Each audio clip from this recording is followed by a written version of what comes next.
Muito boa tarde, Santa Catarina, pontualmente 12:30. E agora você passa a acompanhar a versão SC do Jogo Aberto ao vivo para todo o território catarinense nessa segunda-feira, dia 25 de julho. Muita coisa pra gente falar hoje por aqui, ó. Série A do Brasileirão, a Série B, a Série D, os catarinenses.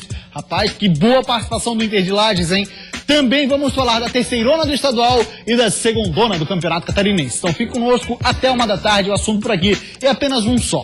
O nosso futebol, o futebol de Santa Catarina.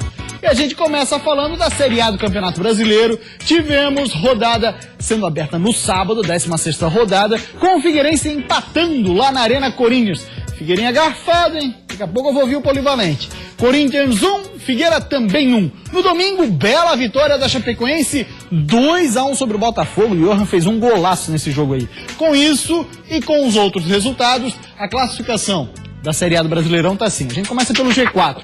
Palmeiras perdeu, hein? O Atlético Mineiro tinha a chance aí de abrir uma vantagem para o Corinthians, não conseguiu. Bom para Grêmio e Santos, que fecham o G4.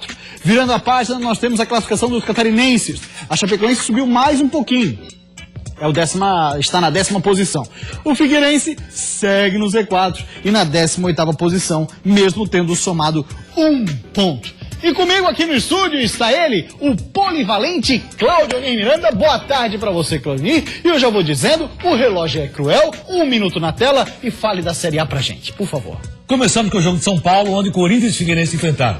Um primeiro tempo, boa movimentação no 0-0. Thiago Rodrigues mais uma vez brilhou com a camisa alvinegra e o Pará também tirando o lance em cima da linha. No segundo tempo, Figueirense foi melhor até que Corinthians e fez esse golaço com o Dodô. O Dodô cortou, ele que jogava pela direita, apareceu pela esquerda, cortou, não se esperava o chute, chutou lá do meio da rua e fez um golaço. Nesse lance aí, foi o lance que teve a falta, poderia ter sido expulso o Cássio, deveria ter sido expulso, não foi. Já passamos para outro jogo, depois do empate do Corinthians em 1-1, em Chapecó, Chapecoense e Botafogo. No desempenho, a Chapecoense voltou a não apresentar um grande futebol. Pode-se dizer que o Botafogo teve mais posse de bola, jogou até melhor, mas mesmo assim, acabou não chegando ao que esperava. Chapecoense saiu na frente, golaço do Ian, como você falou, depois 1-1, e aí na bobeira da zaga do Botafogo, o Lucas Gomes acabou fazendo o gol da vitória do Chapecoense. Se o desempenho não foi tão bom, o Chapecoense fez o papel. Venceu por 2-1, tá na primeira página, e o Botafogo que viu o seu problema. Polivalente, fala pra gente aí. Figueirense melhorou? Muito. Figueirense jogou um futebol. Mas não é a síndrome de jogar contra os grandes que o Figueira vai bem? Pode ser aquela síndrome de Robin Hood, né? Que tira dos grandes para dar para o pequeno. O que acontece é o seguinte: nessa situação do Figueirense melhorou muito, a meia cancha marcou mais, o time evoluiu e conseguiu apresentar um futebol consistente e bom contra o Corinthians. Muitos dizem, o Corinthians não jogou nada. Acho que o Figueirense jogou muito mais do que vinha jogando. E jogou muito mais que jogou, por exemplo, contra a Chapecoense em casa. Falando então da Chapecoense já, você deu um toque ali. Complementa, a Chape, como é que foi o rendimento da equipe nessa partida? O desempenho continua não sendo tão bom assim, mas Chapecoense tem sido um time de resultados, e conseguiu o resultado, venceu o Botafogo por 2-1, isso é que interessa, porque na história não fica o desempenho, fica o resultado. Só que o desempenho ruim, num momento, acaba aparecendo e a derrota vem. E nós tivemos também nesse fim de semana, abrindo na sexta-feira, na verdade, o complemento da 17ª rodada da Série B do Brasileirão. Olha lá, nós tivemos no Majestoso, que jogaço, pra quem não é torcedor do Criciúma, né? Porque pra quem é torcedor do Tigre, Jesus amado, que sofrimento. 3-2 pra cima do Paraná, bela vitória, mas uma excelente atuação do Gustavo, belo nome. E na sexta-feira também, o Avaí acabou sendo derrotado pro Náutico pelo placar de 3-1. Com isso, a classificação dos catarinenses, G4 e Z4, está assim da Série B do Campeonato Brasileiro. O Vasco segue na ponta, venceu mais uma, o Ceará está lá colado, o CRB empatou, saiu da 2ª posição, a Atlético Goianiense está na 4ª posição. Virando a página, o que fez? 26 pontos. O Avaí é o 15º, tem 20. Vamos ver o Z4? Diferença de 3 pontos para o Avaí. O Bragantino é o primeiro time ali dentro do Z4, depois seguido o Joinville, que mesmo numa rodada onde acabou conseguindo um bom resultado, segue no Z4. Ainda temos o Tupi e o Sampaio Corrêa fechando a zona da degola. Vamos dar uma olhada então agora como é que foi essa rodada. 1 minuto na tela, tic-tac, valendo, polivalente, vai. E é um jogo para ser relembrado pelo torcedor.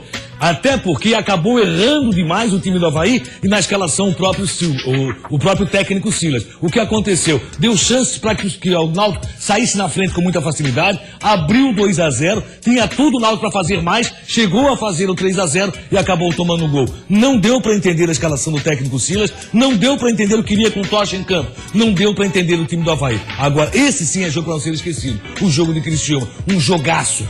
Acima de tudo porque o Criciúma saiu tomando 2-0. Tomou 1-0, tentou fazer esse gol de uma infelicidade enorme. 2-0 e aí brilhou quem? Brilhou o Criciúma, brilhou o Gustavo. Nas laterais o Criciúma tá tendo um sério problema. Mas esse cara aí, ó, esse camisa 9, que fez o gol, que disse assim, vamos apoiar, vamos acreditar na virada, foi o cara que fez todo o trabalho. É um cara que tem uma garra impressionante. Ele tem uma garra ainda de futebol amador. Ele apresentou isso durante todo o jogo. Não desistiu jamais, fez 2 gols e Ricardinho acabou fazendo o terceiro. Virada histórica, virada para quem vai subir. Polivalente, quando você fala assim, ó, garra de amador, o que isso quer dizer? De repente o torcedor fica, que isso, amador? Amador é aquele cara assim, ó, que joga muito por amor à camisa, embora até no amadorismo hoje já pinte um dinheirinho por fora. Opa! Mais o que pinte muito, meu amigo, um dinheirinho por fora. Mas mesmo assim, o Gustavo é um cara impressionante, acredita sempre, não desiste jamais, e isso faz muito bem ao Criciúma. Esse tipo de vitória, quando o Roberto Cavalo já estava com a corda no pescoço, torcedor vaiando e muita gente indo embora, é vitória de time que vai brigar para subir. Sobre o Avaí, quem está assumindo daqui a pouquinho, hoje à tarde, as categorias de base do Leão da Ilha é o Jocely dos Santos. É uma boa para Avaí, Claudionir? Preterido em vários momentos no futebol da capital, infelizmente, é uma excelente pro Avaí. Acho até que começa na base, mas termina no time de cima. É um cara que tem tudo para ser, inclusive, um profissional do futebol. Porque o Gonçalves até agora eu não entendi. E corre uma história aí que eu não gostei nada não. Daqui a pouco a gente vai falar sobre essa historinha aí. Polivalente, rapidinho, mais um lance do Jocely. Qual foi a única contratação unanimidade no Leão da Ilha esse ano? Renan, goleiro do Avaí. Quem foi que trouxe? Jocely. Pois é. Vamos para uma rápida parada depois do intervalo. Muito mais por aqui. Vamos falar principalmente no próximo bloco da Série B do Campeonato Brasileiro e da Série D do Brasileirão. O Leão diminuiu com o Lucas Coelho de cabeça. Fim de jogo, Náutico 3, Avaí 1. O grupo mostrou um poder de reação muito forte. Jogadinha manjada do Marcelinho Paraíba, puxando para a esquerda e soltando o pé.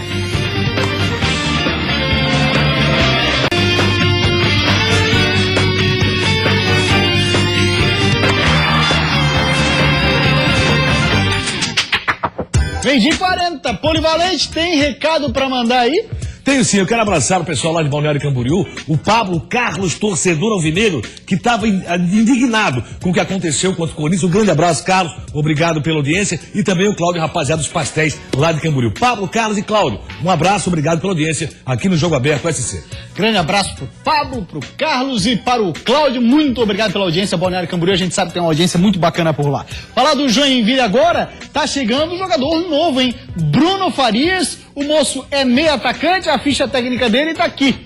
Ainda não foi apresentado, porém a contratação já foi confirmada pelo gerente de futebol, o Júlio Rondinelli. 28 anos, meio atacante, 1,75, estava no Osasco Audax. Além disso, passou pelo Palmeiras, Marília, Porto Alegre, Linense, Rio Claro, o América de Natal e o Itumbiara. Antes disso, Osasco Audax, como a gente já falou. E que virada histórica do Tigre pra cima do Paraná. Quem foi no Hermeto Rios, com certeza não se arrependeu. Lá no finzinho, né? Mas não se arrependeu. Eram 5 jogos sem vencer na Série B e já era de se esperar que a vitória não viria fácil, mas não precisava ser tão sofrida. O Paraná abriu o placar aos 5 minutos. Nadson tocou para Robson, que só tirou do goleiro Luiz. Já no segundo tempo a coisa piorou. Jean roubou no meio-campo e lançou Robson. O atacante dividiu com Luiz e marcou o segundo dele, 2-0 Paraná. Por incrível que pareça, a noite era de outro camisa 9. Escanteio cobrado e Gustavo descontou. Mal sabia ele que essa pressa para repor a bola em jogo faria toda a diferença. 45 minutos de jogo, falha da defesa do Paraná e Gustavo com categoria empatou. E Tome correria outra vez para o meio-campo. 47 minutos de jogo, o Tigre foi pro abafa e depois do cruzamento, Ricardinho conseguiu mandar pro gol. Criciúma 3, Paraná 2. E agora pode comemorar sem pressa. Nós sabemos que temos muitas coisas para melhorar. O grupo mostrou um poder de reação muito forte. É um campeonato difícil, vocês sabem disso. A Série B do Brasileiro. O segundo turno vai ficar cada vez mais pesado. E nós jogamos sabendo que o Paraná Clube, como eu já coloquei, fora de casa tem feito grandes jogos. E fez de novo. Muito bem, tá aí a palavra do Roberto Cavalo. Já já o Claudinho Miranda vai comentar sobre esse jogo. Quero convidar a você a interagir conosco também. Nosso WhatsApp, telefone é o 48 9135 8063. Se manifeste aí, eu sou do estado, Criciúma. Fale com a gente, torcedor do Tigre, sobre essa partida. Falar do Leão da Ilha porque mais uma noite desastrosa para a equipe azurra. Dessa vez foi lá no Recife. Primeiro minuto de jogo. Jefferson Ney bateu meio atrapalhado, mas Rony apareceu para completar. 1-0 Náutico. Já com 1 a menos, o Avaí sofreu o segundo. Eduardo de cabeça fez 2-0. No segundo tempo, Fábio Sanches desviou o cruzamento e tirou o Renan da jogada. Jefferson Ney aproveitou e fez o terceiro. 3-0. O Leão diminuiu com o Lucas Coelho de cabeça. Fim de jogo, Náutico 3, Avaí 1. Pois é, rapaz, mais uma derrota do Avaí. A gente vai começar falando do Criciúma, polivalente. Uma vitória para dar moral, principalmente para acabar com aquela desconfiança. Se for o Criciúma em casa, não tá conseguindo o resultado. Mas foi um jogo muito difícil, foi um jogo encardido pro Criciúma, nas laterais continuou um problema, com a saída de Ezequiel, com o Marlon fora, ficou muito difícil para o Criciúma. Então a saída de jogo ficou toda pelo meio imprevisível. O Paraná até então estava invicto, com o Martolotti jogando fora de casa. Aí o que aconteceu? O Criciúma conseguiu uma vitória de virada impressionante, com muita garra, muita força, e eu outra vez quero falar de Gustavo. Esse atacante que joga muita bola. Esse atacante que é um cara que tem uma presença de área impressionante e que tem a força e a garra necessária para levar o Criciúma à primeira divisão. O jogo parecia que estaria tudo errado, como foi nesse lance aí. É um lance de muita sorte do time do Paraná, em que a bola acabou entrando. Mas Gustavo é um cara que tem presença, é um cara que acredita, não desiste jamais, conseguiu fazer esse gol, teve outras 2 chances, o torcedor até cobrou demais de Gustavo, como cobrava de todo o time do Criciúma. Mas foi uma vitória realmente para reverenciar esse Criciúma que está brigando para chegar no G4. Próximo jogo, fora de casa, contra o Vasco da Gama. Jogo difícil, mas jogo também para fazer história. No último jogo, o Vasco da Gama venceu o Bragantino em casa, 2-1, o Vasco... Lá na Bacia das Almas, né, meu amigo? Assim como foi o Criciúma também. Exatamente. E esse jogo com o Criciúma vai ser também em São Januário, assim como o Vasco jogou com o Bragantino. 2 partidas seguidas do Vascão em casa. Vamos dar um espaço para a rapaziada que tá conosco no WhatsApp, pessoal, falando do Avaí aqui, ó. Júnior Campinas, ele é de São José, tá falando: o Silas aprendeu o que é futebol? Se ficar no Avaí, vai cair. Esses zagueiros todos juntos não dão uma metade. Jardel e Luan, meu Deus, como são ruins. Não tem plantel, diz o Júnior de Campinas, torcedor do Avaí. Não é para ser diferente, Claudinho. Extremamente decepcionado com o time que hoje ocupa a 15ª posição. Eu acho que o erro principal do Silas foi com relação à escalação da zaga do Avaí. Eu não entendi a presença do Renato na zaga. Aí o que acontece? O time do Avaí não se acertou, o time do Avaí não evoluiu em campo e o que é pior, durante o jogo poderia ter sofrido uma goleada histórica. Ainda bem que isso não aconteceu. Próximo jogo com o Londrina em casa. Qual é o problema? Rômulo tá fora e o Rômulo tem feito a diferença no Avaí. E mais um problema, hein? Colocaria. Porque esse time do Londrina é perigoso. Time que tem velocidade na saída de bola, transição rápida, tá ali beliscando o G4 já faz um tempo, apesar de ter empatado agora em casa, o Sampaio Corrêa deu uma tropeçada. Mesmo assim, é um bom time, hein, Claudinho? E esse tropeço pode pesar muito para o Londrina. É um bom time que toca muito bem a bola, tem um dos técnicos há mais tempo dentro do campeonato pelo Londrina, e aí o que acontece? Esse jogo é o jogo para o Avaí dar a virada. Não pode outra vez tropeçar em casa. Se tropeçar, aliás, a briga do Avaí já falamos aqui, é de manutenção na Série B do Brasileiro. E agora, com a chegada de Jocelyn dos Santos por lá, o que a gente imagina é que pelo menos uma pessoa identificada com o clube, que é uma dificuldade grande aqui em Florianópolis, né? Você conseguir jogadores e funcionários que sejam identificados com a instituição, eu acho que dá uma ajuda no geral, e não só no que ele vai assumir, que são as categorias de base do Leão, Claudinei. Tem que ser abraçado até mesmo pelo pessoal que está no time profissional, até porque conhece muito do futebol. Exemplo, o goleiro Renan, que veio pro Avaí graças ao Juscelino, na sua indicação, na sua força para que viesse. O que acontece com relação à presença do Leão no Avaí? O departamento de futebol tem que aproveitar, porque o departamento de futebol do Avaí tem o Gonçalves, que tem feito muito pouco. Pode estar levando muito, mas tem feito pouco. Exatamente, Certamente disso aí ele tá gostando bastante, o Gonçalves. Fala agora de Série D do Campeonato Brasileiro. Nós tivemos nesse fim de semana os catarinenses em campo, segunda fase, jogo de ida. Brusque e São Bento ficaram no 0-0, ruim pro Brusque, vai ter que buscar o resultado lá. E aí, o Inter de Lages, hein, venceu o Caxias lá no Centenário, 2-1, que bela vitória do Caxias. E pra variar, o personagem do jogo do Leão Baio foi ele, Marcelinho Paraíba. O jogo começou bem pro Inter de Lages, com um pênalti logo no início da partida, mas o Marcelinho Paraíba desperdiçou a chance de abrir o placar. Para piorar a situação, 5 minutos depois o Caxias balançou a rede com Ícaro de cabeça. Mas o Leão Baio conseguiu reagir ainda no primeiro tempo. Gustavo aproveitou bem o lançamento e empatou o jogo. Jogadinha manjada do Marcelinho Paraíba, puxando para a esquerda e soltando o pé. Gol da virada, gol da vitória do Inter fora de casa por 2-1. E no jogo aqui em Brusque, como não poderia ser diferente, Polivalente, nós tivemos um grande público, se levarmos em conta, que é o Brusque. 1.200 torcedores atenderam a chamada da presidência. Dobrou a média. Exatamente. A média era 600, levou 1.200, jogo às 11 da manhã, com o Brusque colocando bola na trave, com o Brusque tendo gol no lado e muita reclamação. Não vi o lance, então não posso falar sobre ele, mas reclamou muito o time do Brusque com relação ao gol no lado. Eu disse aqui, olha, o Brusque tem um adversário mais difícil, mais complicado. Foi confirmado. Mas o Brusque está na parada ainda. Empate com gols, Brusque está classificado. Vitória, o Brusque classifica. Ficou muito fácil para o Internacional, né? E o Marcelinho Paraíba fazendo história, isso é interessante, isso é importante. Pode até perder por 1-0 no jogo da volta. A equipe do Internacional, que realmente tem oportunidade já com o Marcelinho Paraíba. Sabe quantos pênaltis esse rapaz aí pegou? O Ítalo acabou pegando nessa Série D, é o quarto pênalti que ele pega. Olha. E pegou esse aí do Marcelinho Paraíba. Então, um resultado muito importante, saiu atrás, conseguiu a virada com o Marcelinho Paraíba fazendo gols históricos pela Série D do Campeonato Brasileiro. No andamento da carruagem, eu acho que ele vai ter volta olímpica lá de vida, hein? Tem que ser campeão. A gente tem que se preparar, né? Tem um adversário, passando essa fase, porque tem um jogo da volta ainda, tem um adversário muito difícil. Ituano Linense. Adversário da equipe do Internacional. Mas entendo que tem tudo para passar essa fase o time do Inter. Falar agora de terceira divisão do Campeonato Catarinense. Tivemos rodada nesse fim de semana e os resultados vão aparecer aí na tela para você. O Maga, essa segunda rodada do retorno, em Bituba e Fluminense empataram em 0-0. Com isso, a classificação está da seguinte forma. Olha lá. Temos na classificação da segunda divisão do estadual, na primeira posição do retorno, o Itajaí. Depois segue Imbituba, Fluminense, Curitibanos, Santa Catarina e Maga Polivalente. Olha, o Itajaí deu uma reagida, quem sabe um brilho a mais nessa reta final agora. E tomara que aconteça, estão precisando disso. O Fluminense, por enquanto, está levando de boa. A gente vai para uma rápida parada, depois do intervalo a gente vai destacar a segunda rodada do Campeonato Catarinense da segunda divisão e também vamos falar da Série A. Era uma garfada bonita no Figueira, hein?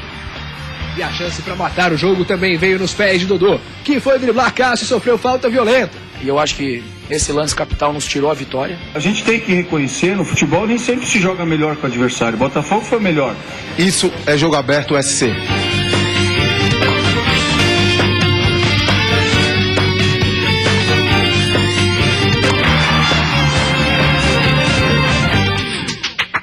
Voltamos com um jogo aberto SC e por muito pouco nós tivemos outro Itaquerazo, hein? Não fosse a arbitragem, muito provavelmente Figueira conseguiria chegar lá, porque, olha, mais uma vez Figueirinha garfado, numa boa tarde do Dodô, que fez um golaço, e do goleiraço, Thiago Rodrigues, pegou demais. No Itaquerão, o Figueira mostrou que veio logo no começo. Rafael Silva apareceu bem, mas acabou se enrolando na entrada da área. Giovanni Augusto, ex-Figueira, apareceu para dar a resposta, mas Thiago Rodrigues segurou. Depois dessa bela jogada pela esquerda, André completou de cabeça e em cima da linha, Pará salvou o Furacão. Na bobeira da zaga, Dodô apareceu na cara do gol, mas pegou muito mal na bola. Segundo tempo, no cabeceio de Romero, a bola passou pertinho e Thiago Rodrigues só olhou. Até que Dodô partiu com a bola pelo meio, arranjou espaço e soltou a bomba, sem chance pro goleiro Cássio. Golaço do Figueira, 1-0. E a chance para matar o jogo também veio nos pés de Dodô, que foi driblar Cássio e sofreu falta violenta. Para desespero de Dodô e de Argel Fux, Cássio só levou o cartão amarelo. Na cobrança de falta, Rafael Moura mandou um chutaço e Cássio conseguiu defender. O Corinthians foi todo para cima e depois da cobrança de escanteio, Danilo desviou e botou para dentro. Tudo igual, 1-1. Romero teve a chance da virada, mas Thiago Rodrigues fez bela defesa. E ficou assim mesmo. Fim de jogo, Corinthians 1, Figueirense também 1. É rápido, né? Eu só tentei gesticular, falar, ó, a bola não foi pra direção do gol, né? Porque geralmente quando vai em direção do gol é expulso. Pra ser bem honesto, não sei exatamente como é que é a regra. É difícil eu falar que aconteceu isso, ou é assim, a regra não é, até deixo mais para ex-árbitros ou árbitros opinarem sobre a situação, mas pensando no Corinthians, pensando em mim, eu acho que ficou de bom tamanho o cartão amarelo, e eu acho que se tivesse sido expulso ali, de repente a gente não ia ter forças para conseguir empatar a partida. Ele faz uma falta porque ele é o último homem e é uma expulsão de concurso. Né? E aí se expulsa o goleiro do Corinthians, o Corinthians automaticamente ficaria com 9 jogadores em campo, né? Seria outro jogo, né? E eu acho que esse lance capital nos tirou a vitória, essa é a grande verdade. Concordo com o Argel, sim. E mais um detalhe, pro Cássio, já que ele não sabe, eu acho que muita gente também não sabe, né? Como foi fora da área, seria cartão vermelho, pela falta que foi cometida. Deveria ter sido expulso. Cartão vermelho, falta dura. Se fosse dentro da área, aí sim um amarelo, porém, com penalidade Figueirense. Não seria amarelo nem dentro da área, viu? Não, olha, pela nova determinação. Não, pela nova... Tem disputa de bola? Tem disputa de bola? Aí é amarelo. Se não tem disputa de bola e você só visou o adversário, é vermelho. Independente de ser na área. Existe uma nova determinação. Não, eu tô pela nova determinação. A questão de existir ou não disputa de bola. E aí tem um detalhe, é lance manifesto de gol. Sendo lance manifesto de gol, meu amigo, fim de papo. E eu te digo o seguinte, eu ouvi quem falou isso, foi Wilson Espíndola. Disse que, nesse caso, se fosse dentro da área, seria amarelo. Fora da área, vermelho. Assim, mas não houve disputa de bola. Não havia disputa de bola, é vermelho. Ele pode até ter falado isso, né? Mas eu continuo com a indicação daquilo que eu li na regra. Tem disputa de bola? Mas essa nova determinação? Na nova determinação. Amanhã eu trago o livro pra ti. Não, tá tudo certo. Vamos em frente. Chapecoense Botafogo, tarde de golaços na Arena Condá. E que golaço do Johan, hein? Tarde ensolarada em Chapecó e de reencontros na Arena Condá. Com a bola rolando, foram os visitantes que armaram a primeira boa jogada. Canales chutou por cima do gol. Ananias pegou a bola pela esquerda, chutou em cima de Joel Carli. A Chape pediu toque de mão e pênalti, mas o árbitro mandou seguir. Neste lance, Kleber Santana mandou para Johan, que passou pela marcação e abriu o placar na Arena Condá. O Botafogo tentou reagir com Bruno Silva de bicicleta, mas a bola foi por cima do gol. No segundo tempo, a Chapecoense teve dificuldades para atacar. Nesta cobrança de falta, Camilo, ex-chapecoense, balançou a rede para os visitantes.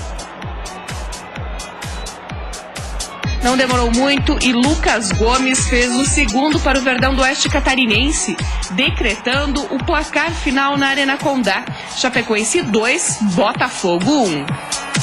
A ideia do Johan deu certo, de certa forma, porque ele fez o gol. E era isso que eu queria, que ele chutasse fora da área e tal.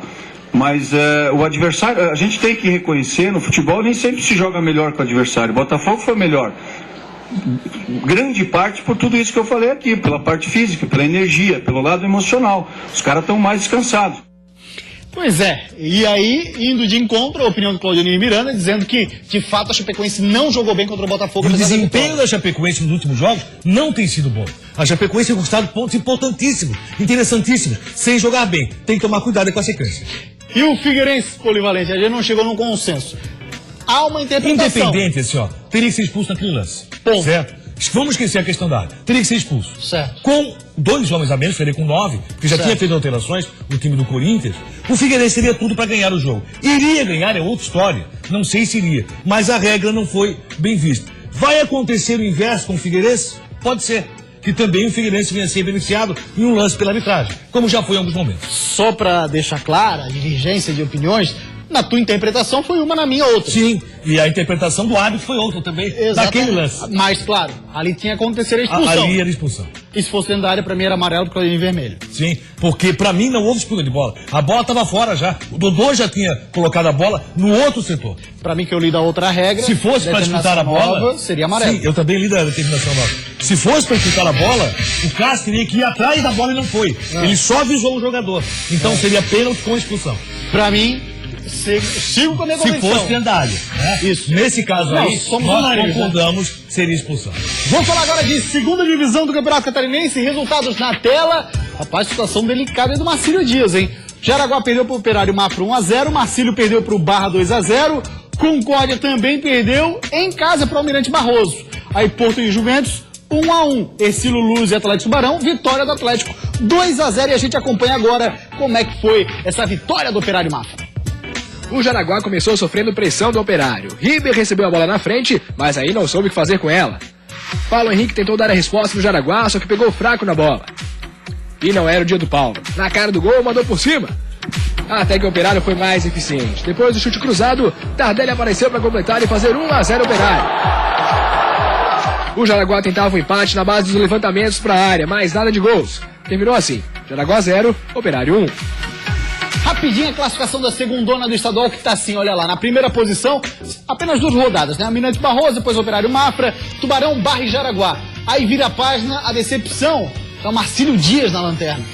Mas tá muito bem o Barroso e muito bem o Atlético Tubarão. Parabéns, moçada, grande segundona, hein?